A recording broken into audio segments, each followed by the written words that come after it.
Une femme mariée s'enferme avec un homme. Gros soupçon d'adultère, mais pas de preuves. Qu'est-ce que tu fais? Dans une société permissive où l'adultère banalisé passe pour une marque de progressisme, tu fais rien.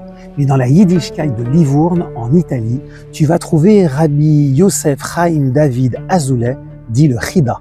L'histoire se passe vers 1800.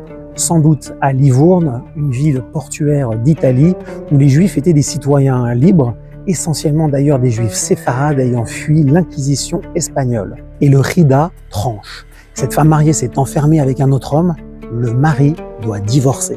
Mais les autres dayanim, les juges juifs de la ville, qui sont des connaissances de la femme soupçonnée, veulent la protéger et ne sont pas d'accord. Quoi?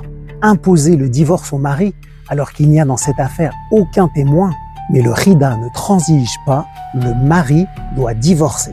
Aussitôt, les autres juges ébruitent l'affaire dans les hautes sphères de la société de Livourne, où la femme soupçonnée d'adultère, qui n'est pas n'importe qui, entretient des relations étroites. L'affaire se mue en scandale.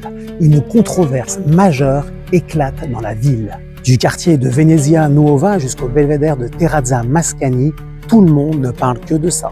Quand le Chida est mis au courant du scandale, il fait aussitôt venir chez lui la femme soupçonnée d'adultère. Il la fait monter dans son grenier, là où il a l'habitude d'étudier, et il ouvre devant elle un rouleau de la Torah. Il lit à haute voix une section relative à la sota, la femme soupçonnée d'adultère, à laquelle on faisait boire, à l'époque du Temple, une boisson composée de poussière, d'herbe amère et d'un parchemin trempé dans l'eau. Si la femme avait fauté, son ventre grossissait et éclatait. Mais à Livourne, en entendant les mots chantés par le Chida, la femme soupçonnée se contente de descendre l'escalier pour quitter le grenier.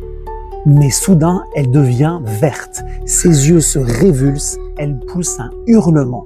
Les gens de la ville accourent et trouvent son corps inanimé sur les marches de l'escalier du Chida.